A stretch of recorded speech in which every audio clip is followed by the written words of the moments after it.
Welcome to some One Piece action. If you're new to the channel, please give us a subscribe. And if you're a returning viewer and have not subscribed yet, please give us a subscribe. It definitely helps the channel grow. Now, this is basically an old build of ours that we've updated. Figured the film package worked better with this leader since he has that built-in ramp, and he's 6K, so easier to protect yourself when you're stronger than the average bear. Oh, 7K swing for just one Don. Gotta love it.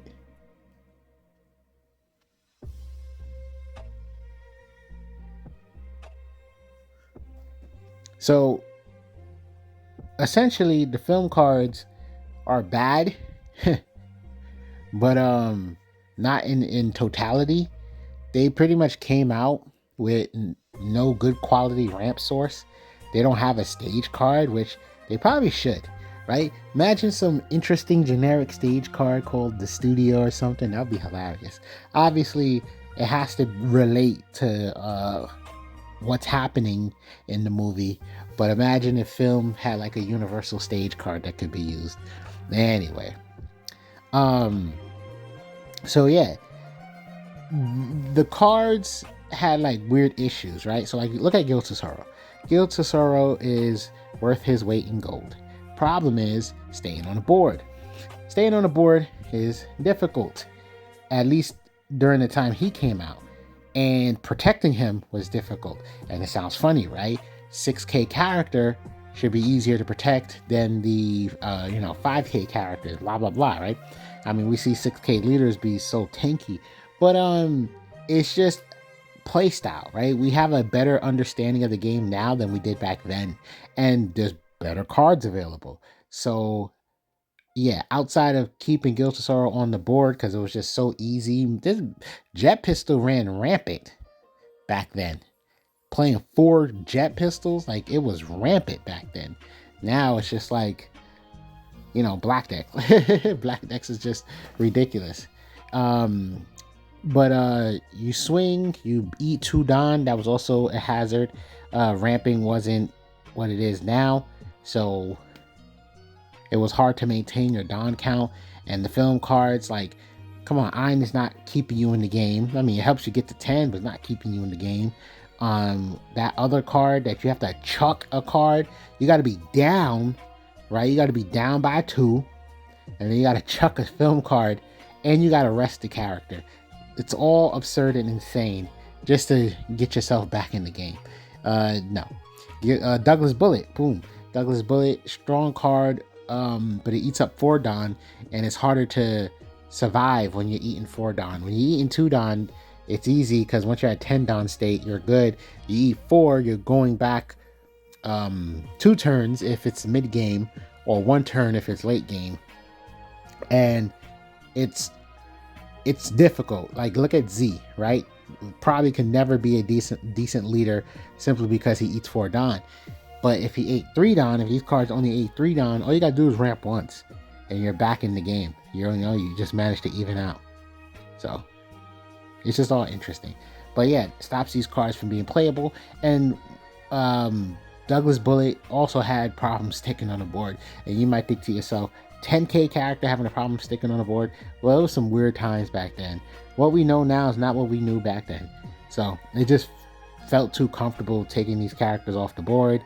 I think 2K counters was rampant, and events got damn near phased out, if I'm remembering that little era in the game. So it's just all weird. We're going to use this blocker. The blocker's ability essentially just makes any card a 2K counter. Okay, we're going to go with the event.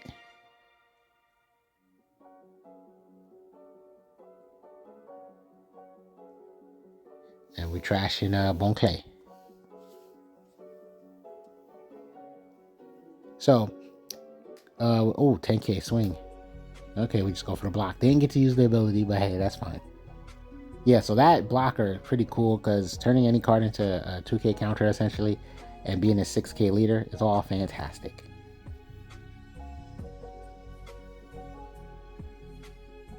Oh, we get to cycle real quick.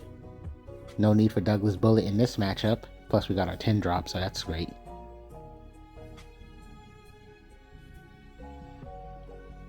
Yep. 2K over.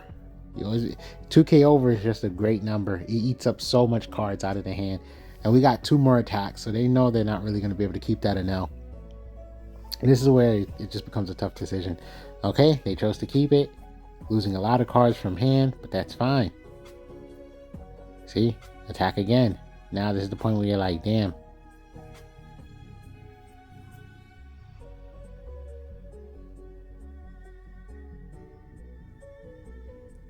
Yeah, let's leave up one. Let's leave up enough for the blocker. There we go.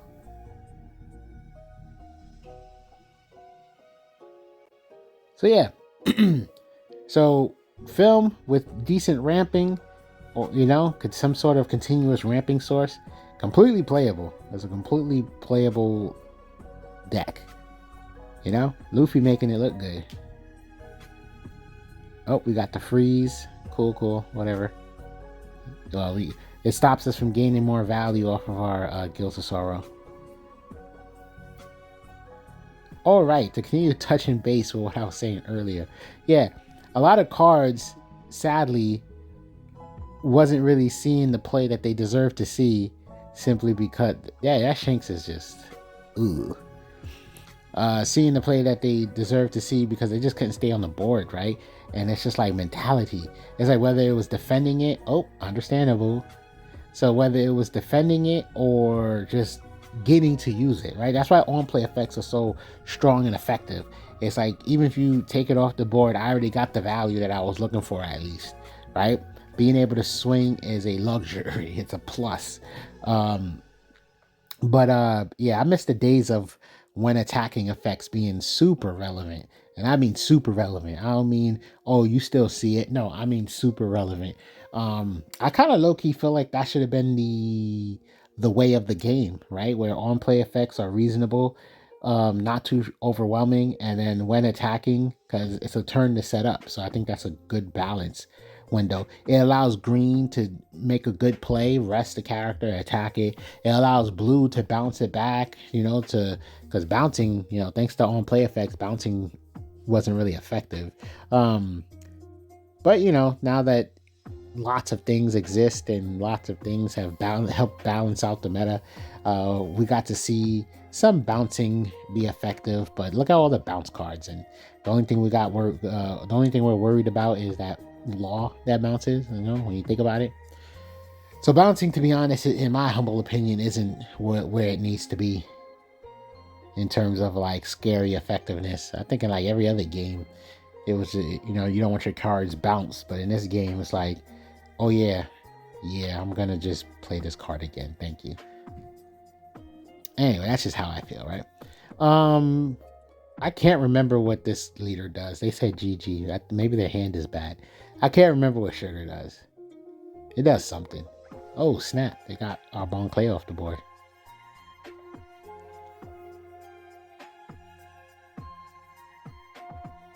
They got mad cards in their hand. The only thing I can think of is a bunch of bricks. Right? But that's insane. Look at all those cards in their hand.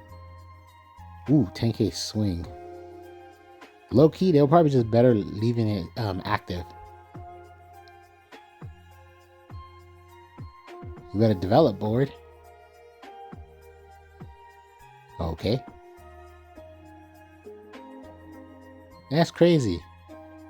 Maybe they're leaving a Don up for an event.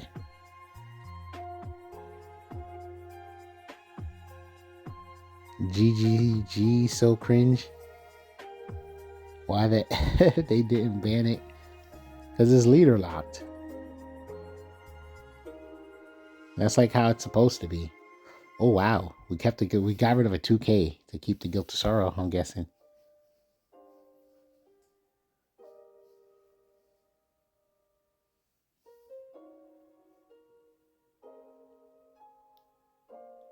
Okay, Shiki gets a cycle. I guess we don't need that many Douglas bullets. Guilt of Sorrow's developed. Looks like we're gonna go for the double attack trait. 10K swing. So we are now at 6 Dawn. Ooh, nice.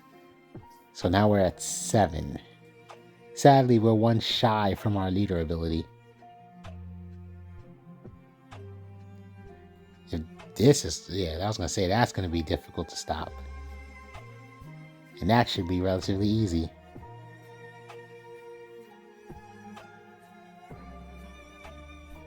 You're going to need to develop. Hopefully you got some blockers in your hand. You're going to need to develop board.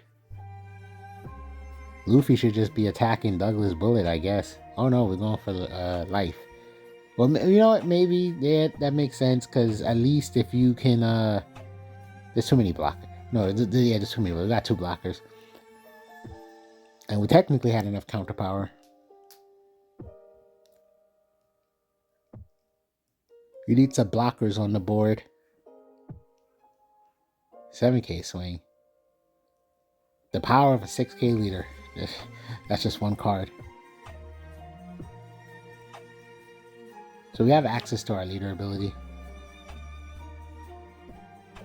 Okay, so we're going with a Zoro swing. I'm trying to figure out what we want to do.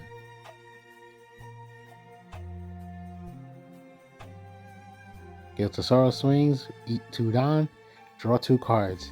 Ridiculous. Ridiculous. Ridiculous. The moment you swing once, he pays for himself, in my opinion. Every other swing is just win more. Ramp. So we're at 9. If we was, no, we did this, well, in this game state, there's no point. But if we was to use Douglas Bullet's effect again, yeah, probably wouldn't be healthy.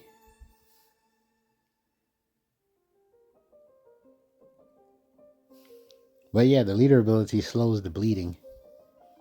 Well, we did Douglas Bullet and Giltosoro. I mean, that would have been imagination. It would have been Douglas Bullet and Giltosoro. So that's what I was trying to say in my head.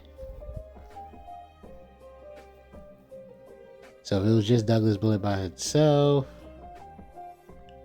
then we probably would have been at an okay Dawn state. Brick, brick, brick, brick. I don't know what that card is. Oh, okay. That's a 3k pump. Yeah, a little too much was going on for us. Giltosoro. I low-key felt like Oh, Caesar Clown. I low-key felt like Giltosoro is a staple. But the only purple deck I think that does good is Purple Luffy, right? Because it's like that built-in ramp speed is absurd, right? So you just draw life and boom. Once you get to turn 2, you just draw life and boom, things is going crazy. You know what's crazier though? If you was to put that Animal Kingdom card, because Zoro kind of the same value, but you would have to swing with nothing on him. But yeah, to draw life turn 2, or let's say you go first, right? Draw life turn 2, and play that old ulti card that's supposed to help you ramp, but you gotta rest the Dawn. That would just literally on turn 2, that would get you up an entire turn, which sounds crazy, does it not? On your second turn, you already went up a whole turn. I think the only other character that has like potential, ramp potential like that is Hannibal, but it's super gimmicky. So that's a bit of a problem when you think about it. You gotta lose board development, and you gotta go second to really take advantage. Then boom, you ramp turn 1, unheard of, right? And then you gotta play the card again, and then boom, you ramp turn 2, but you got like no board.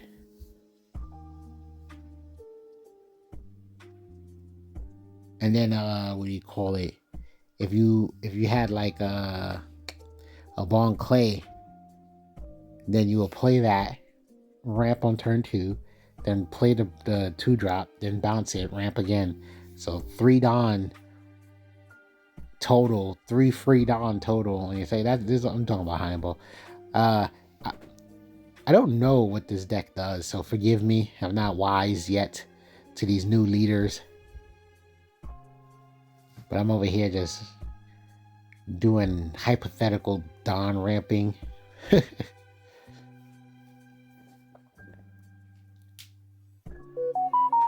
Oh, wow. We see? And it's very discouraging, right? This is what do you call it? Remember what I was talking about earlier? It was like things staying on the board. I don't think I dove that deep into that topic, but it's like a mental thing. It's like when a card can't stay on the board, you don't want to use it, but use it anyway. Don't do that to yourself. And just because a card ain't staying on the board doesn't mean you shouldn't even use it. No. Now I changed my opinion, my viewpoints. Me personally, when a card can't stay on the board because it's a high target priority, to me, that means I'm keeping my top end safer, my high drop safer. So if Guilds of Sorrow is guaranteed to get targeted by something, okay, cool. Because now I know you don't got that card for this card. And look at Douglas Bullet. Now he has, there's one less red rock available for Shanks. Glass half full. Glass half full. Oh.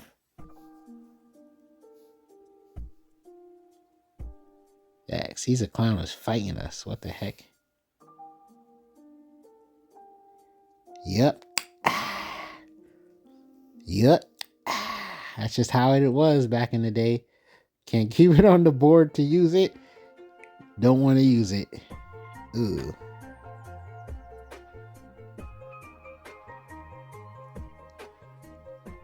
Oh. And my imagination told me not to swing with it because we don't really have the best opportunity to protect it. But maybe we might get lucky.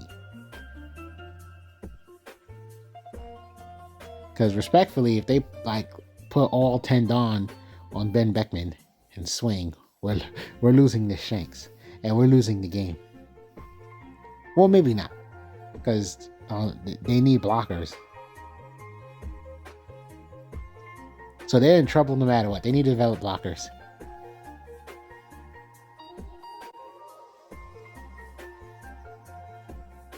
Yeah, they are thinking. I'm going to assume they don't have a blocker. So they're probably trying to map it out to see if they can swing for game. I mean, in theory, no, they can't win. 1, 2, 3, 4. 4 attacks, 2 life, 2 cards in hand. And all we gotta do is stop 1 attack. No, the math is against them.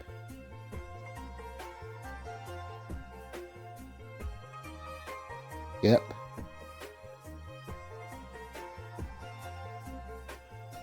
Because unless those are bricks, right? And it's not, see?